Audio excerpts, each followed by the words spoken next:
Okay, students, good morning. Okay, yesterday I explained prepositions. మీకు explain చేశాను నిన్న. Explain చేశాను ప్రిపోజిషన్ అంటే డెఫినేషన్ చెప్పాను. ఓకే, ప్రిపోజిషన్ అంటే విభక్తి ప్రత్యయములు అని అర్థం చెప్పాను. తర్వాత దానికి ఎక్స్ప్లెనేషన్ ఇచ్చాను. ప్రిపోజిషన్ అంటే ఏంటి డెఫినేషన్ చెప్పాను. Preposition is a word which is used before noun are pronoun to show it's relation with another word in a sentence అని చెప్పాను. In Telugu the preposition comes after a word, but in English the preposition comes before the particular word అని చెప్పాను. We can simply call it reversing method అని చెప్పాను. తెలుగులో preposition తర్వాత వస్తుంది, ఒక పదానికి తర్వాత వస్తుంది. ఇంగ్లీష్లో పర్టికులర్ పదానికి ముందు మనం ప్రిపోజిషన్ పెడతామని చెప్పాను మీకు. ఓకేమ్మా, ఎగ్జాంపుల్ చెప్తూ ఇందా క్లాస్ అని చెప్పి ఇవన్నీ ఎక్స్ప్లెయిన్ చేశాను. ఇందా క్లాస్లో చూడండి, ఇన్ని ప్రిపోజిషను క్లాసు నౌను. మనకి ఇంగ్లీష్లో ముందు వచ్చింది క్లాసులో, ఇక్కడ ఏమైంది లో ఏమో తర్వాత వచ్చింది, లో తర్వాత వచ్చింది, ఇది ఇలా వచ్చింది. ఇది రివర్సింగ్ మెథడ్, క్రాస్ మెథడ్ అని చెప్తాం. నెక్స్ట్ మీకు ఎట్ గురించి క్లియర్గా ఎక్స్ప్లెయిన్ చేస్తాను. ఎట్ అంటే కీ, కు, వద్ద, లో అని మీనింగ్ వస్తుందండి అని చెప్పి చాలా ఎగ్జాంపుల్స్ ఇచ్చాను. ఇగో ఇదంతా కూడా ఎట్ గురించి ఎక్స్ప్లెనేషనే. ఓకే, మీరు ఎగ్జాంపుల్స్ జాగ్రత్తగా అబ్జర్వ్ చేస్తే ప్రతి ప్రిపోజిషన్ క్లియర్గా అర్థమవుతుంది. మీరు ఈజీగా గ్రాస్ప్ చేయగలరు. ప్రిపోజిషన్ వాడకం కూడా మీరు బాగా యూజ్ చేయగలరు అనమాట. మీకు నేను పంపించిన పీడిఎఫ్లో ఇన్ కూడా ఉంది. ఇన్ అసలు మీకేం చెప్పాను, ఎట్టన్నా లో అని మీనింగే, ఇన్ అన్నా లో అని మీనింగే. నేనేం చెప్పాను, ఎట్ట లో అని మీనింగ్ చిన్న చిన్న ఊళ్ళకి, వీధుల పేర్లు వచ్చినప్పుడు, డోర్ నెంబర్లు వచ్చినప్పుడు, పేటల పేర్లు వచ్చినప్పుడు మనం ఎట్ట వాడాలి అని చెప్పాను. అదే పెద్ద పెద్ద ఊర్లు ఉన్నాయనుకోండి, ఇప్పుడు Rajahmundry city, Kakinada city, Vizag city, అలాగే హైదరాబాద్ సిటీ. నేను హైదరాబాద్లో అన్నాను అనుకో, పెద్ద సిటీ కాబట్టి నేను హైదరాబాద్ అని చెప్తాను. రాజమండ్రిలో అన్నాను కాబట్టి సిటీ కాబట్టి ఇన్ రాజమండ్రి అని చెప్తారు. ఇలా పెద్ద పెద్ద ఊళ్ళకి ఇన్ వాడి, చిన్న చిన్న ఊళ్ళకి ఎట్ట వాడమని చెప్పాను. నేను మీకు ఎట్ట గురించి చెప్పాను, ఈరోజు ఇన్ గురించి ఎక్స్ప్లెయిన్ చేస్తున్నాను. ఇన్ను పెద్ద పెద్ద ఊళ్ళకు వాడతాం, నగరాలకు వాడతాం, దేశాలకు వాడతాం, రాష్ట్రాలకు వాడతాం, డిస్ట్రిక్ట్స్కి వాడతాం, కాంటినెంట్స్కి వాడతాం. ఈ లో అని మీనింగ్ వచ్చినప్పుడు వాడతాం అనమాట. ఒక ఎగ్జాంపుల్ చూద్దాం. ఇప్పుడు ఇండియాలో అన్నాను అనుకోండి, ఏం వాడతారు, ఇన్నా ఎట్ట? ఎట్ ఇండియా అంటారా, ఇన్ ఇండియా అంటారా? ఇన్ ఇండియా అంటారు. ఎందుకు? ఇండియా ఒక దేశం కాబట్టి, ఒక కంట్రీ కాబట్టి. In India. ఆంధ్రప్రదేశ్లో అంటాం, ఆంధ్రప్రదేశ్లో. ఆంధ్రప్రదేశ్ ఒక రాష్ట్రం. ఓకే, ఇప్పుడు ఏం చెప్తాం, ఇన్ ఆంధ్రప్రదేశ్. తూర్పుగోదావరి జిల్లాలో అంటాను, ఇది ఒక జిల్లా. In east Godavari district. రాజమండ్రిలో అంటాను, ఇన్ రాజమండ్రి. సీతమ్మధారలో అంటాను, సీతమ్మధార రాజమండ్రిలో సీతమ్మపేట, సీతమ్మధార ఒక వీధి ఉంది. సో ఆ వీధి పేరు చెప్పిన అక్కడికి వచ్చేసరికి ఎట్ట వాడాలి, ఎట్ట సీతమ్మపేట. వైజాగ్లో సీతమ్మధారలో అంటాను, వైజాగ్ సిటీ, ఇన్ వైజాగ్. సీతమ్మపేట అన్నాను అనుకోండి, అట్ట సీతమ్మపేట అని చెప్తాడు. అర్థమైందా? అంటే అక్కడ వరకు ఇన్ వాడుకుని వచ్చాం. In India, in Andhra Pradesh, in west Godavari అరే east Godavari, in Rajahmundry, at Seethammapeta, Seethammadhara అని ఇలా వాడతాం అనమాట. సో ఇప్పుడు ఇన్ను ఇలా దేశాలకి వాటికి వాడతాం. అలా కాకుండా లోపల అని మీనింగ్ వచ్చినప్పుడు కూడా వాడతాం. లోపల లోపల ఉన్నారు మా నాన్నగారు, మై ఫాదర్ ఈజ్ ఇన్ నా జేబులో అంటాను, ఇన్ మై పాకెట్ అంటాను. క్లాస్లో అంటాను, ఇన్ ద క్లాస్ అంటాను. కిచెన్లో అంటాను, ఇన్ ద కిచెన్ అంటాను. అంటే ఇలా లోపల అని మీనింగ్ వచ్చినప్పుడు రెండు ఎక్కడైనా వాడుకుంటాం. నీకు లోపల అని ఎక్కడ వస్తే అక్కడ ఇన్నేనండి, అది అర్థం చేసుకోండి. కాకపోతే ఇక్కడ ఏం చెప్పాను, పెద్ద పెద్ద నగరాలకు అని చెప్పాను కదా, మీకు ఆల్రెడీ ఎక్స్ప్లెయిన్ చేశాను కదా, పెద్ద పెద్ద నగరాల్లో వాడవలను అని. ఇంకా అసలు లో అంటే ఇన్నే కరెక్ట్. డోర్ నెంబర్లు వచ్చినప్పుడు, వీధుల పేర్లు వచ్చినప్పుడు, పేటల పేర్లు వచ్చినప్పుడు, ప్లస్ ఇంకా మన చిన్న చిన్న ఊళ్ళకి, కుగ్రామాలకి, వాటికి ఎట్ట వాడండి లో మీనింగ్తో. ఇంక మిగతా అన్ని సందర్భాలు ఇన్ని వాడండి అంతే. అర్థమైందా? ఎగ్జాంపుల్ ఇచ్చాను చూడండి. మేము ఇండియాలో నివసిస్తున్నాము. మేము ఇండియాలో నివసిస్తున్నాము. We live in India. ఇక్కడ చూడండి, ఇండియా కాబట్టి ఇన్ని వాడాను. We live in India. వాళ్ళు రాజమండ్రిలో ఇల్లు కొన్నారు. ఇల్లు అండి, సరిగ్గా పండుగ చూసుకోండి. వాళ్ళు రాజమండ్రిలో ఇల్లు కొన్నారు. They purchased a house in Rajahmundry. Okay, ఇక్కడ వాళ్ళు రాజమండ్రిలో ఇల్లు కొన్నారు. They purchased a house in Rajahmundry. చూడండి, రాజమండ్రి సిటీ కాబట్టి ఇల్లు పెట్టాను ఇక్కడ. నెక్స్ట్, ప్లేయర్స్ గ్రౌండ్ లో ఉన్నారు. ప్లేయర్స్ అంటే the players are in the ground. Sachin ఇప్పుడు ఆంధ్రలో పర్యటిస్తున్నాడు. సచిన్ ఇప్పుడు ఆంధ్రలో పర్యటిస్తున్నాడు. Sachin is touring in Andhra. ఆసియాలో ఇండియా ఉన్నది. India is in Asia. అది కపోట్ లో పెట్టు. లో కపోట్ లో. Put it in the cupboard. అంటే అంటే ఇంకా ఇక్కడ లో అని ఎక్కడ మీనింగ్ వస్తే అక్కడ వాడతాం అనమాట. ఇది విధంగా. ఇకపోతే చూడండి, ఎగ్జాంపుల్ మీకు ఈజీగా అర్థం అవడానికి ఇచ్చాను నేను ఇక్కడ. చూడండి, ఇక్కడ బాక్స్ లో ఉంది కదా, బాల్ ఎక్కడ ఉంది? ఈ బాల్ బాక్స్ లో ఉంది. ఇన్ ద బాక్స్, అందుకే ఇన్ ద బాక్స్ అనమాట. మీకు ఈజీగా అర్థం అవడానికి ఒక ఫిగర్ కూడా వేసి ఇచ్చాను. నా పెన్ను నా పాకెట్ లో ఉంది. Pen is in my pocket. మా అమ్మగారు కిచెన్ లో ఉన్నారు. My mother is in the kitchen. చూడారా, కిచెన్ లో. ఇంకా సందర్భం కాకుండా నగరాలకు, దేశాలకు, రాష్ట్రాలకు, కాంటినెంట్స్ కి కాకుండా ఇంకెక్కడ లో ఉన్నా సరే ఇన్ని వాడుకోవచ్చు అని చెప్పాను. బుక్స్ బ్యాగ్ లో ఉన్నాయి. The books are in the bag. బీరువాలో బట్టలు పెట్టాను. సో ఐ కెప్ట్ లేకపోతే I put the clothes in the బీరువా. అంటే వార్డ్రోబ్ అంటే కబోర్డ్. బీరువాని కబోర్డ్ అనొచ్చు, వార్డ్రోబ్ అనొచ్చు, బీరువా అనొచ్చు. నెక్స్ట్, క్లాసులో 30 మంది విద్యార్థులు ఉన్నారు. There are 30 students in the classroom or in the class. చూడండి, ఇక్కడ ఇన్ను, ఇక్కడ ఇన్ని, అలాగే ఇక్కడ ఇన్ను, అలాగే ఇక్కడ ఇన్ను.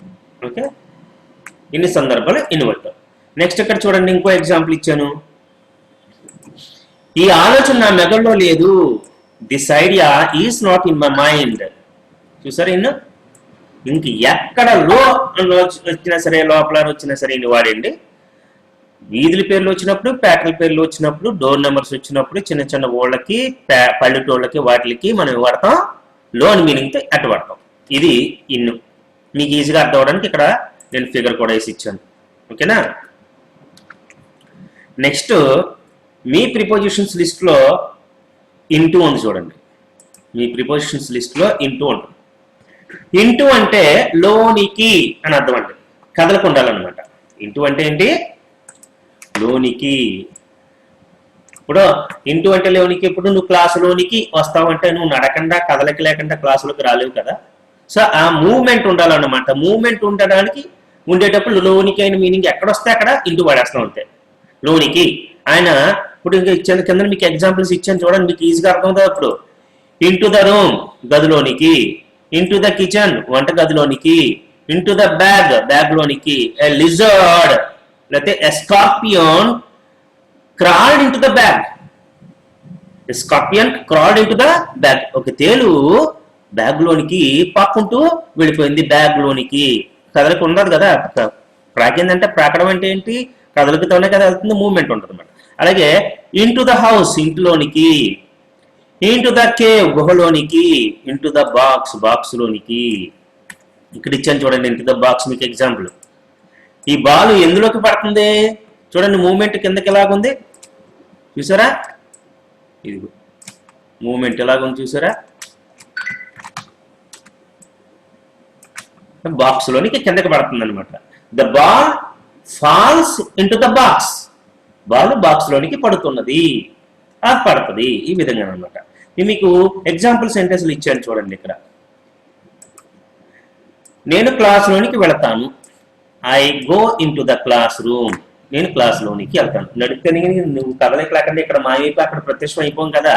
మనం నడిస్తేనో, పాకుతోనో, లేకపోతే ఏదో దేక్కుంటూనో మొత్తం మనకి లోనికి వెళతాం కదలకుతో. అందుకని I go in to the class చెప్పాను. వాళ్ళు కొత్త ఇంట్లోనికి ప్రవేశిస్తారు అన్నానండి. They go in to the new house. అలాగే పిల్లలు గ్రౌండ్ లోనికి పరిగెడతారు. మనం బెల్ల కొట్టినట్టే క్లాస్ లోంచి గ్రౌండ్ లోకి పరిగెడతారు పిల్లలు. అదే అనమాట ఉద్దేశం. Children will run in to the ground. Children ground లోనికి పరిగెడతారు. పిల్లలు కిచెన్ లోనికి వెళ్ళాలి. పిల్లులు కిచెన్ లోకి వెళ్ళాయి అంటే కిటెన్స్ అనమాట. Cats went in to the kitchen. జెర్రీ బూట్ లోనికి దూరింది. A centipede crept in to the shoes. అంటే బూట్ లోకి దూరింది అనమాట జెర్రీ. బూట్ లోనికి, కిచెన్ లోనికి, గ్రౌండ్ లోనికి, ఇలా మీనింగ్ లోనికి వచ్చినప్పుడల్లా మనం ఇంటూ వాడతాం. ఓకే అమ్మా. నెక్స్ట్ ఫ్రమ్ చూడండి. మీ ప్రిపోజిషన్స్ లో ఫ్రమ్ చూసుకోండి. మీ ఆర్డర్ ఇందులో ఉన్న ప్రిపోజిషన్ ఆర్డర్ తేడా ఉంటుంది, కానీ అన్ని ప్రిపోజిషన్స్ ఇందులోనే ఉంటాయి, అన్నీ ఉంటాయి ఇందులో. ఓకేనా. ఫ్రమ్ అంటే నుంచి, నుండి అని అర్థం అండి. ఫ్రమ్ అంటే ఏంటి? నుంచి, నుండి. అంటే తెలుగు మీనింగ్ మనకు నుంచి, నుండి ఎక్కడొస్తే అక్కడ ఫ్రమ్ వాడడమే. ఫర్ ఎగ్జాంపుల్, ఎక్కడి నుంచి వస్తున్నావు నువ్వు అని అడుగుతారు. ఎక్కడి నుంచి వస్తున్నావు అంటే from where are you coming అంటారు. నేను కాలేజ్ నుంచి వస్తున్నాను. I'm coming from college. అలాగే నువ్వు నీళ్ళు ఎక్కడి నుంచి తెచ్చుకుంటున్నావు అన్నప్పుడు మనం నేను నీళ్లు నూతిలోంచి తెచ్చుకుంటున్నాను. అక్కడ నుయ్యింది కదండి, ఆ నుయ్యి నీళ్ళు తెచ్చుకుంటున్నాను అంటారు. I'm bringing water from the well. నదిలో నుంచి తెచ్చుకుంటున్నాను, నది నుంచి, ఫ్రమ్ ద రివర్. అలాగే ఇక్కడ చూడండి ఎగ్జాంపుల్స్ ఇచ్చాను మీకు ఈజీగా అర్థం అవ్వడానికి. ఇంటి నుండి, ఫ్రమ్ హౌస్. స్కూల్ నుంచి, ఫ్రమ్ స్కూల్. మీకేం చెప్పాను? ప్రిపోజిషన్ అంటే మనకి ఇంటి మార్క్ వస్తుందండి. ఇలాగా ఏం చెప్పాను? ఇలా ఇంటి మార్క్ వస్తుందండి అని చెప్పాను. ఇక్కడ చూడ, ఇల్లు ఫస్ట్ వచ్చింది, ఇక్కడ రెండోసారి ఉంది. నుండి ఇక్కడ ఉంది, ఇంటి మార్క్ వచ్చిందా?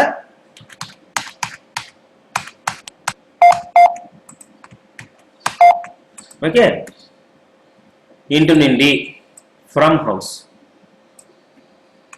ఇక్కడ చూడండి మీకు ఈజీగా అర్థం చెప్తున్నాను నేను. ఇల్లు ఉంది ఇక్కడ ఫస్ట్, తర్వాత నుండి ఉంది. ఇంగ్లీష్లో నుండి ఫస్ట్ వచ్చేసింది, ఫ్రమ్. ఇల్లు తర్వాత వచ్చింది. ఓకే. దీన్నే రివర్సింగ్ మెథడ్ అని తయారని చెప్పాను మీకు. ఓకే. స్కూల్ నుంచి అని చెప్పాను. ఫస్ట్ స్కూల్ వచ్చింది చూడండి, స్కూల్ వచ్చింది. స్కూల్ ఫస్ట్, ఇంగ్లీష్లో రెండోసారి ఉంది. నుంచి అంటే తర్వాత వచ్చింది, ఇంగ్లీష్లో ఫస్ట్ వచ్చింది. తెలుగులో తర్వాత వచ్చింది నుంచి, ఇంగ్లీష్లో ఫస్ట్ వచ్చింది అనమాట. ఈ విధంగా మనం చూసుకోవాలి ప్రిపోజిషన్స్ చెప్తే రివర్సింగ్ మెథడ్ అనమాట. అలాగే ఇక్కడ చూడండి, ట్యూషన్ నుంచి, ఫ్రమ్ ట్యూషన్.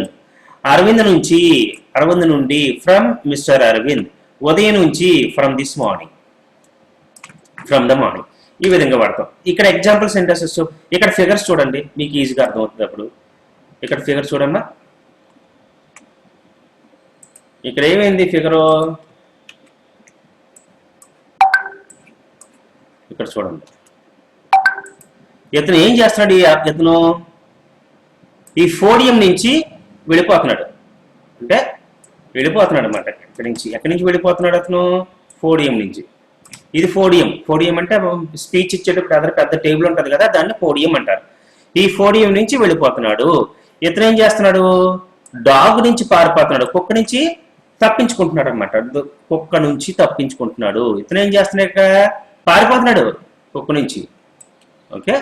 ఈ విధంగా నుంచి, నుండి అన్నప్పుడు వాడతాం అనమాట. ఎగ్జాంపుల్ చూడండి ఇక్కడ, మేము రైల్వే స్టేషన్ నుండి వస్తున్నాము. We're coming from the railway station. ఇక్కడ చూడండి, రైల్వే స్టేషన్ నుండి ఉంది ఇక్కడ. అందుకని ఏం చేసాం? నుండి ఏమో ఇక్కడ పెట్టాం, రైల్వే స్టేషన్ తర్వాత పెట్టాం. మేము నూతి నుండి మంచినీళ్ళు తెచ్చుకుంటున్నాము. చూడండి ఇక్కడ, మేము నూతి నుంచి, నూతి నుండి ఉంది ఇక్కడ. నుయ్యి ఫస్ట్ వచ్చింది, తర్వాత నుండి వచ్చింది. నూతి నుండి అంటే ఫ్రమ్ ద వెల్. ఇది మనకు కావాల్సింది. ఓకే. చూడండి, నుయ్య అంటే ద వెల్, నుండి అంటే ప్రిపోజిషన్ ఫ్రమ్. సో నూతి నుండి. ఓకే. అలాగే ఈ రోజు మధ్యాహ్నం నుండి నాకు జ్వరంగా ఉంది. ఈ రోజు మధ్యాహ్నం నుండి నాకు జ్వరంగా ఉంది. I have had fever from this morning, since this morning. యాక్చువల్గా ఇది ఈ సెంటెన్స్ని ఇలా రాయకూడదు. ప్రస్తుతానికి మీరు ఎలా నేర్చుకోండి, మీరు లెసన్స్లోకి వెళ్ళింది నేను కరెక్ట్ చేస్తున్నాను దాన్ని. I have fever from this morning. అలాగే మేము సునీల్ సార్ నుండి ఇంగ్లీష్ నేర్చుకుంటున్నాము. We learn English from mister Sunil. Sunil sir నుండి. చూడండి ఇక్కడ నుండి వచ్చిందా? ఇదిగో నుండి, ఇదిగో ఫ్రమ్, ఇదిగో సునీల్ సార్. ఓకే.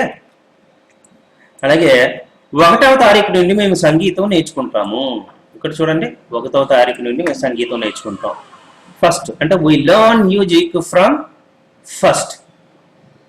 1వ తారీఖు నుండి చూడండి, నుండి వచ్చింది ఇక్కడ, ఫ్రమ్ ఫస్ట్ అన్నమాట. సో ఈ విధంగా మనం ఈ ప్రిపోజిషన్స్ వాడతాం. ఓకే స్టూడెంట్స్, నేను మీకు ఈరోజు ఇన్ని ఎక్స్ప్లెయిన్ చేశాను. తర్వాత దానికి ఎగ్జాంపుల్ సెంటెన్సెస్, ఫిగర్స్ కూడా ఇచ్చాను. తర్వాత ఇంటూ ఎక్స్ప్లెయిన్ చేశాను, దానికి ఎగ్జాంపుల్ సెంటెన్సెస్, దాని ఎగ్జాంపుల్ ఫిగర్ కూడా ఇచ్చాను. అలాగే ఫ్రమ్ ఎక్స్ప్లెయిన్ చేశాను, ఎగ్జాంపుల్ సెంటెన్సెస్, దానికి డయాగ్రామ్ కూడా ఇచ్చాను, ఫిగర్ కూడా ఇచ్చాను. సో ఒకేసారి అన్ని ప్రిపోజిషన్స్ నేర్చుకున్నా మీరు కష్టమే. రోజుకి 4-5 ప్రిపోజిషన్స్ ఎక్స్ప్లెయిన్ చేస్తాను, లేదంటే టైం ఉంటే ఇంకా ఎక్కువ ఎక్స్ప్లెయిన్ చేస్తాను ఏమా. సో ఇక్కడ వరకు మీరు నోట్స్ రాసుకోండి. తర్వాత ఏముంది, ఆన్ బిహాఫ్ ఆఫ్ ఫర్ ఉందా.